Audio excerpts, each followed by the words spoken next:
Welcome back to my channel. If you are new viewer please subscribe my channel for more videos. आज हम बात कर रहे हैं ऑर्डर 12 सिविल प्रोसीजर कोड का, जो कि बात करता है एडमिशन स्वीकृतियों से मामले की स्वीकृति की सूचना, यानी कि रूल 1 बताता है कि notice of admission of case, बात का कोई भी पक्षकार, जो केस करने वाला जो केस है उसमें कोई भी पक्षकार लिखित वचन द्वारा या अपना लिखित रूप से सूचना दे सकेगा कि वह किसी अन्य पक्षकार के पूरे मामले को या उसके किसी भाग की सत्यता को स्वीकार करता है।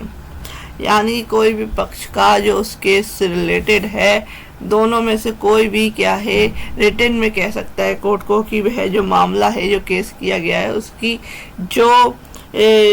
मामले के तथ्य हैं उसको वह स्वीकार करता है।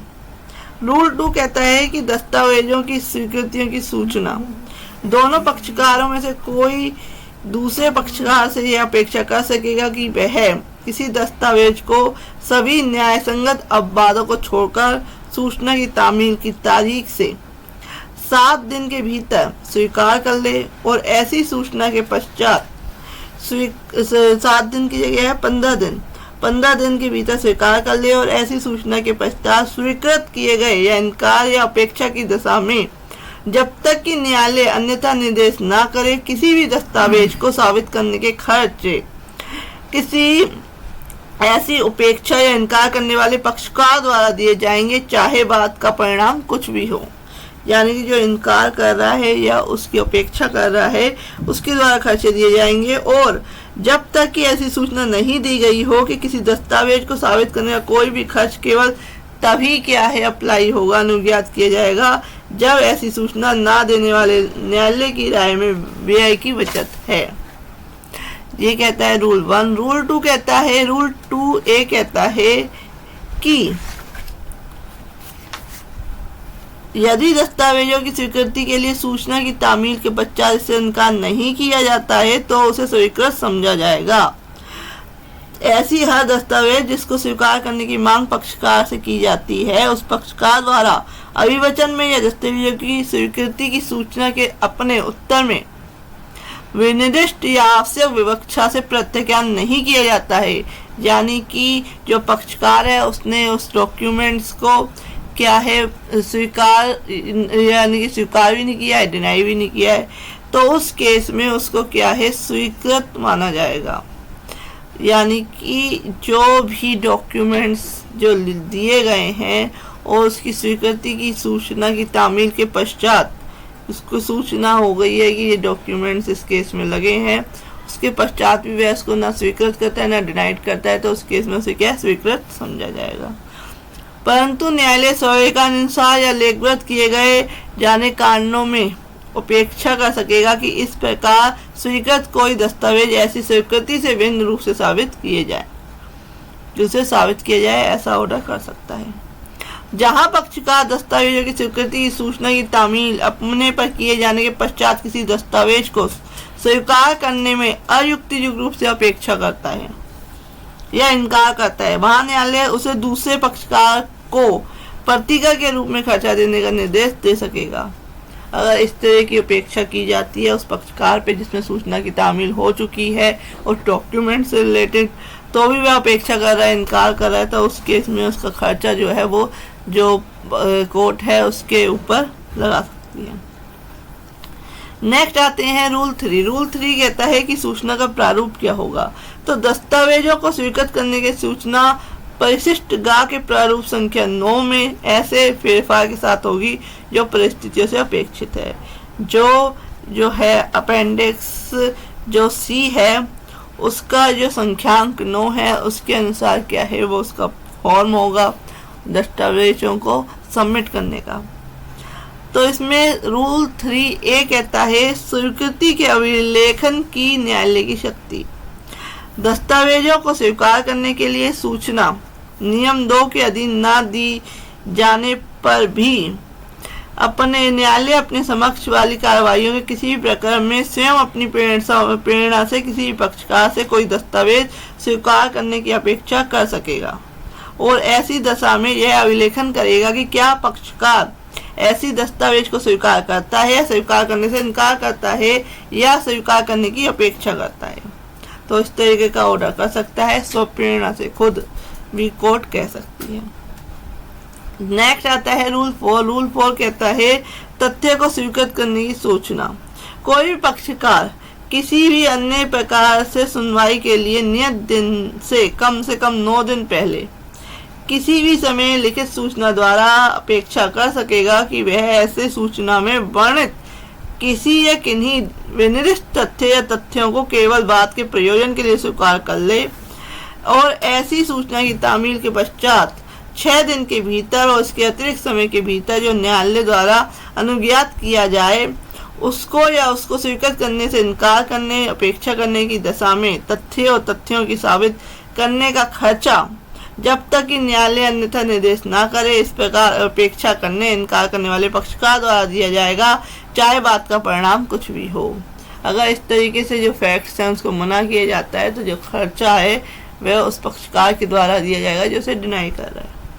परंतु ऐसी सूचना के अनुसार में की गई कोई भी स्वीकृति के बारे में यह समझा जाएगा कि वह उस निर्दिष्ट बात के प्रयोजन के लिए की गई है और वह ऐसी स्वीकृति नहीं समझी जाएगी जिसका उस पक्षकार के विरुद्ध किसी अन्य अवसर पर सूचना देने वाले पक्षकार से भिन्न किसी व्यक्ति के पक्ष में उपयोग किया जा सकता है, provided that any admission made in pursuit of such notice is to be deemed to be made only for the purpose of the particular suit and not as an admission to be used against the party or any other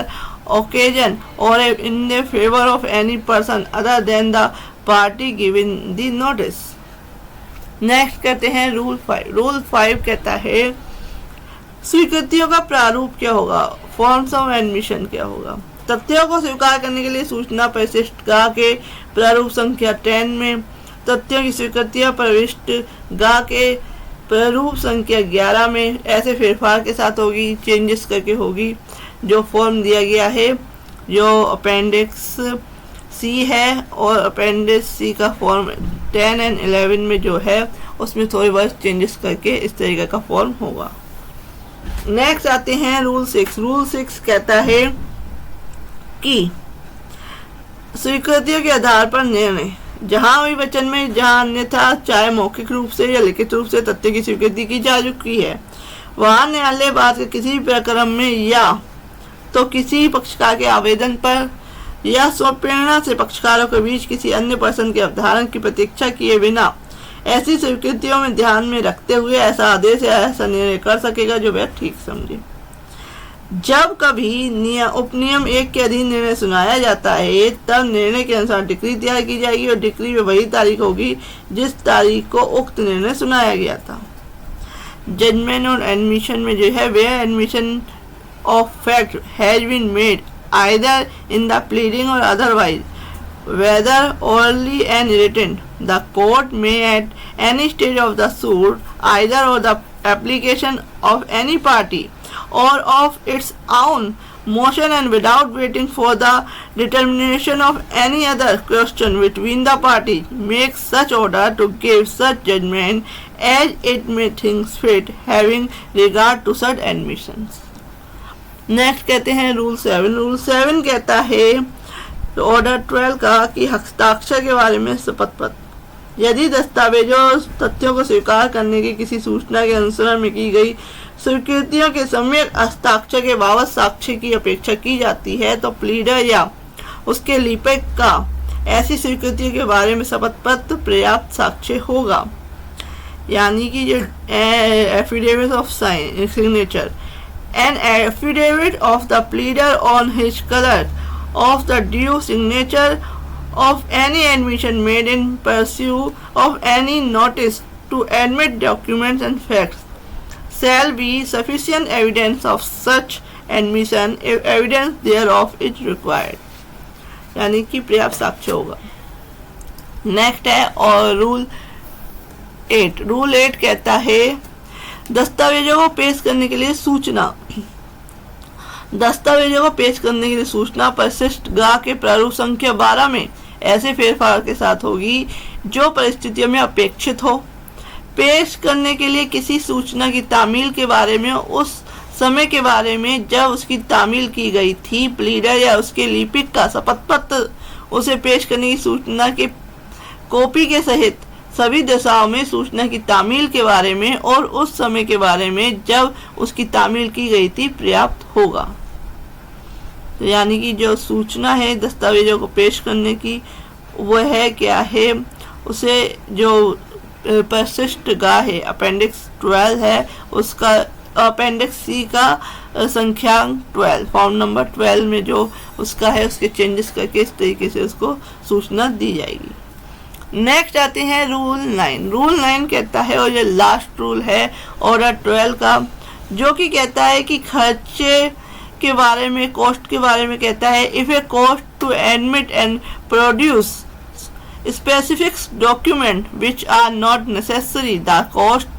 occasioned thereby shall be borne by the party given such notice। यदि स्वीकृति और पेश करने की सूचना ऐसे दस्तावेजों को विनिर्दिष्ट करती है जो आवश्यक नहीं है,